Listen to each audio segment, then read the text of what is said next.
Assalamualaikum semuanya. Gimana kalau seorang model cantik yang udah sering mampang di sampul majalah terkenal dengan ribuan pengikut tiba-tiba menghilang di Hong Kong? Lalu pencarian hilangnya sang model mengarahkan polisi ke sebuah apartemen, atau lebih tepatnya yang dulunya adalah apartemen karena sekarang itu adalah toko daging, yang di dalamnya akan jadi penemuan polisi yang sangat mengerikan. Dan pelaku dalam kejahatan ini udah nyiapin speedboat untuk melarikan diri ala-ala James Bond. Baik, yuk langsung masuk ke ceritanya.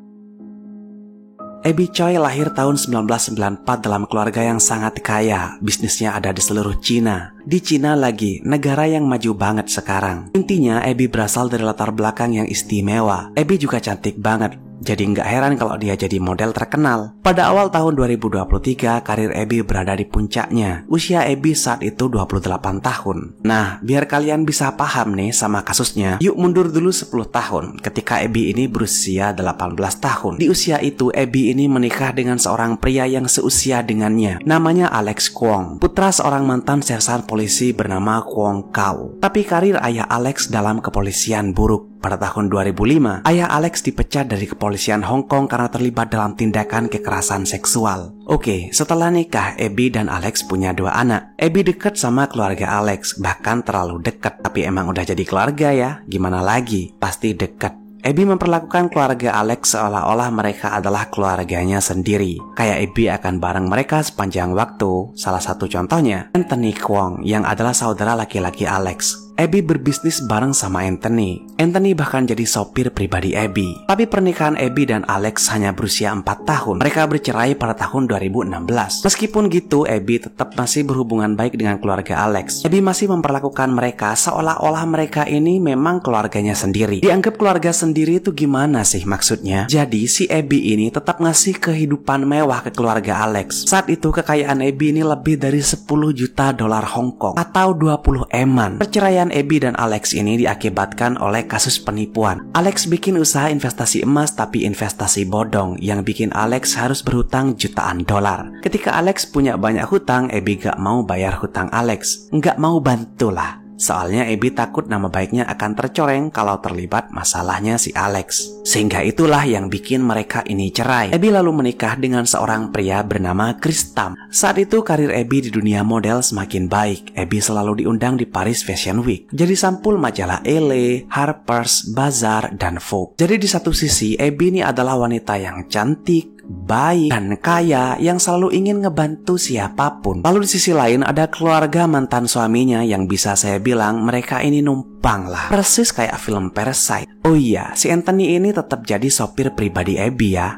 Abby masih sering berlibur bareng keluarga Alex, tapi tanpa Alex. Saya bisa nyimpulin kalau Abby ini emang baik banget. Jarang kita nemuin orang kayak gini. Abby selalu pengen berbagi atas apa yang dia miliki. Tapi kalian pasti bisa mengira kalau semua kebaikan Abby ini akan berakhir buruk. Saking baiknya Abby ini sampai membeli apartemen mewah seluas 2 hektar untuk keluarga Alex dan 2 anaknya. Anak hasil pernikahan sama Alex itu. Apartemen itu terletak di salah satu lingkungan paling eksklusif di Hong Kong. Kota mahal, 11-12 sama New York. Abby juga ngasih aset rumah pribadi ke Anthony karena dianggap berjasa sebagai sopir pribadinya. Jadi, Abby punya rumah yang sangat mewah untuk keluarga Alex. Itu bernilai jutaan dolar. Apartemen eksklusif itu benar-benar dibeli atas nama ayah Alex. Kenapa dibelinya kok atas nama ayah Alex? Padahal kan Abby yang membelinya. Menurut dugaan, si Abby ini menghindari membayar materai bea pajak. Sebuah biaya pajak di Hong Kong ketika seseorang itu punya banyak properti mewah. Keluarga Alex nempatin apartemen itu per tahun 2019.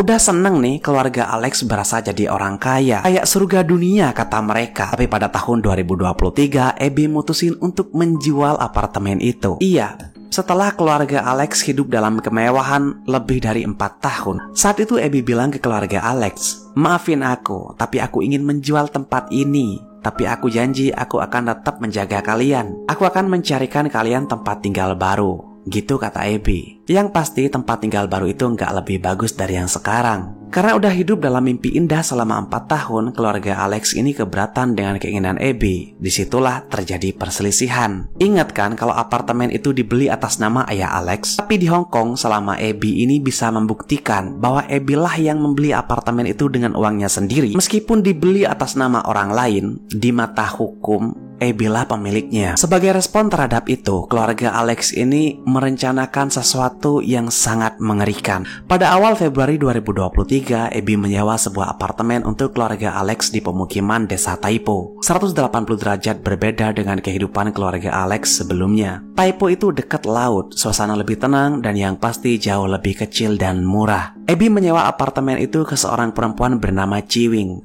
Chiwing ini juga tinggal di apartemen sekitar sana. Chiwing ini pada akhirnya jadi selingkuhan ayah Alex. Ibu Alex masih ada, jadi mereka ini selingkuhan. Pada tanggal 21 Februari, Anthony ini masih tetap jadi sopir pribadi Abby. Anthony menjemput Abby di lingkungan kaya eksklusif, tempat yang sama yang dulu itu dibelikan ke keluarganya. Alasannya adalah agar Abby ini bisa deket sama anak-anaknya. Saat itu Abby minta Anthony untuk nganterin Abby jemput anak-anaknya. Hong Kong adalah kota yang dikelilingi gunung. Jadi dari tempat tinggal Abby ke pusat kota Hong Kong harus ngelewatin terowongan di bawah gunung-gunung itu.